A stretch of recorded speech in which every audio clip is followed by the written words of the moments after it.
Before I head to my session at River Rock, I have dinner at a restaurant called Sector 7 located in Richmond. I often drive by this place and was always curious. The interior is pretty nice with a good vibe, and the staff and service were excellent.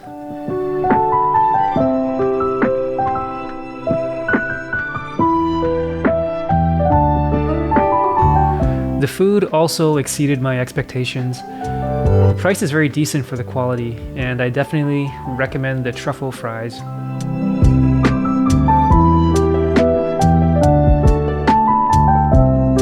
However, the main attraction, for me anyways, is the old-fashioned whiskey, which I've heard was great. And it didn't disappoint. It's smoky and fragrant, as a good old-fashioned should be. Overall, I had a very pleasant experience, and I'll definitely be coming back.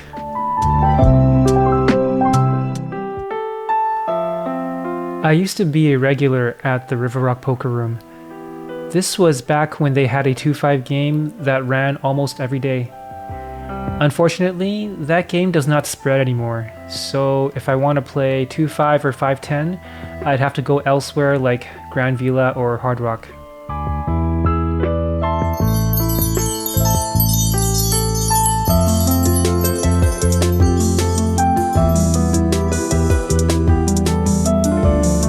Despite not having any of the games I prefer to play, River Rock's dealers, supervisors, and staff are always amazing, and some of them still recognize me, so I always feel welcomed here. Today, I'm pretty excited to be here again because I'm here to meet up with a few buddies to grab a few drinks and play some casual 1-3.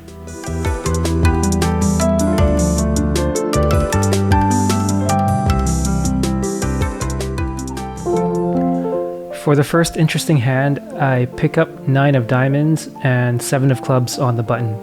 Middle position raises to $15. I call and the big blind calls. The flop comes 9-8-3 rainbow.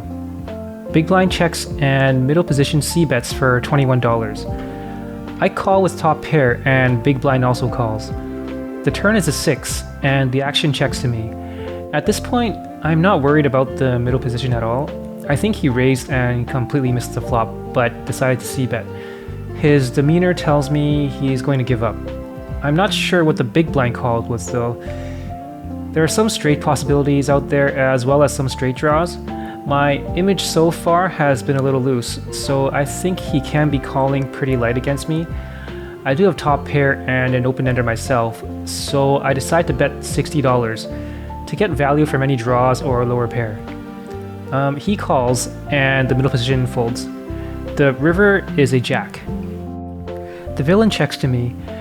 My hand has good showdown value, and I don't think I'm getting any more calls from missed draws or worse hands, so I check it down and show my hand. He mucks, and I'm good. This hand, I have deuce 3 of diamonds at the cutoff. At this table, I noticed that there was a lot of limp folding pre-flop and also quite a bit of check folding on the flop as well.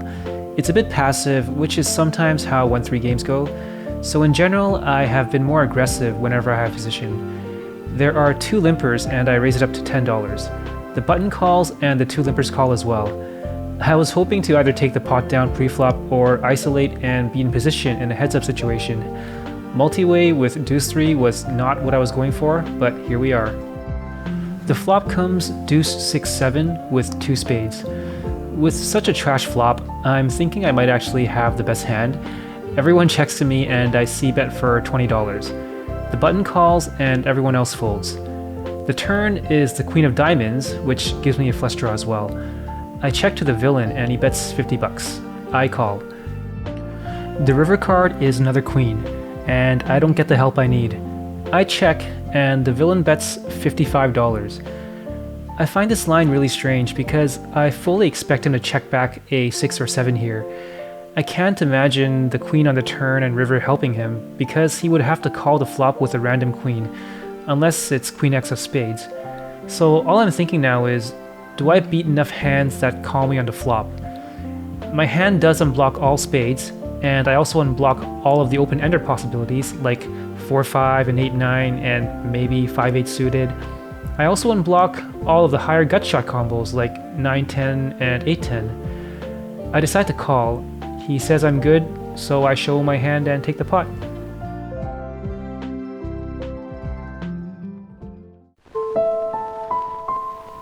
Unfortunately, these were the only two interesting hands I was able to capture on video.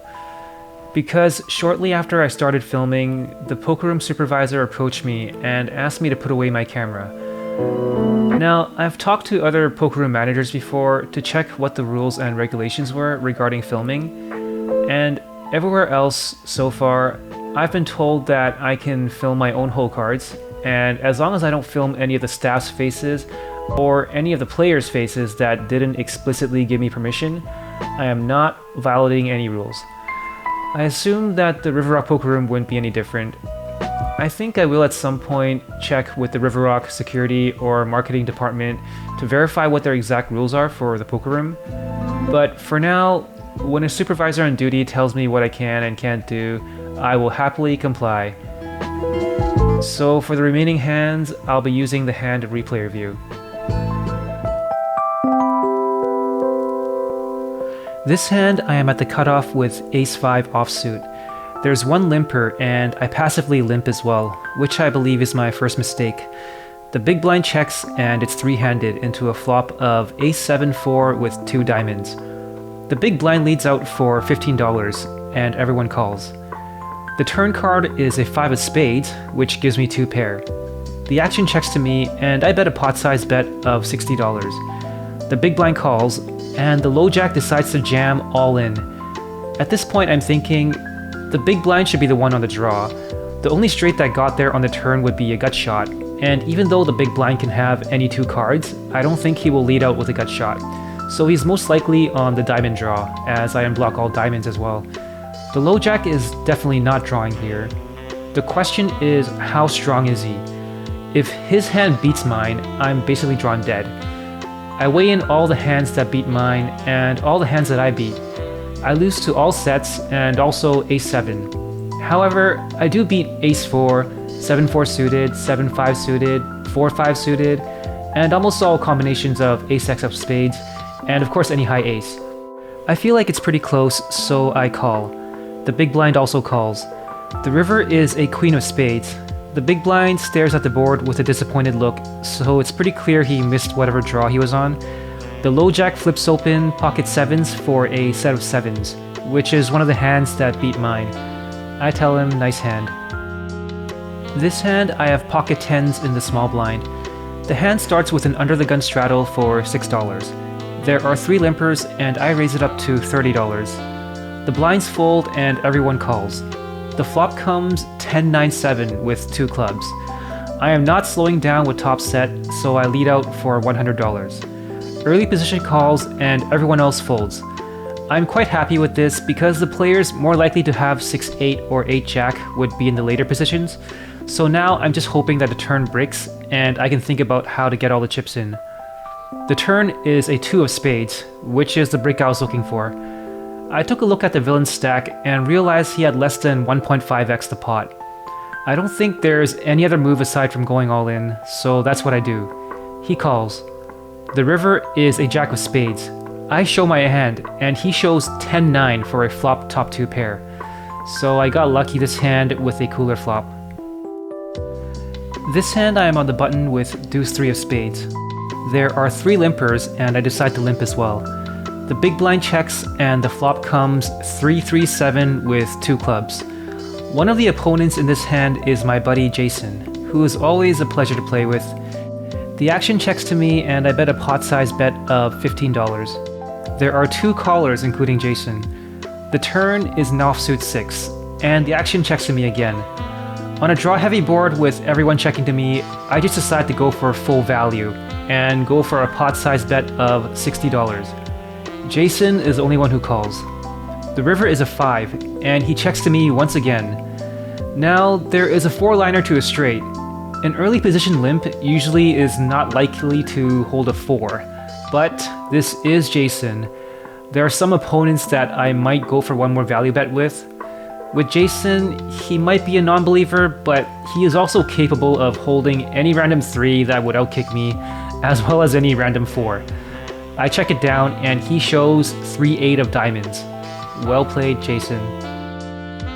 This hand I have pocket queens on the button. This player that just sat down raises to $20 his very first hand. I have zero information on him and he has no idea how I've been playing at this table as well. $20 raise is quite strong at these stakes, so I decide to flat call in position, expecting a heads-up battle. The blinds call as well. The flop comes Queen Queen Jack and I flop quads. The action checks to me and I'm definitely not going to bet here because I don't think anyone is calling without a queen, but if I check, I might be able to get 2 streets of value from a jack. The turn card is a 7. The blinds check and the original raiser bets $25. I call once again because I think a raise is still too strong right now. Everyone else folds. The villain checks to me and I'm just thinking of my value bet sizing. I settle with a price of $60, mainly targeting a jack, but I'm praying to get raised here if he has pocket jacks, pocket 10s, or even ace king. He just calls and shows king jack of hearts. I turn my quads over for the win. This hand I pick up 10-8 offsuit on the button. Early position raises to $15. There's one caller and I call as well. The big blind also calls and the flop comes 10-8-4 with 2 hearts. The big blind leads out for $20 and everyone calls before the action comes back to me. With top 2 pair, which I'm quite certain is the best hand now, and so many callers on a draw heavy board, I decide to raise it up and charge full price for any draws. I make it $120. It looks like no one had much because everyone folds.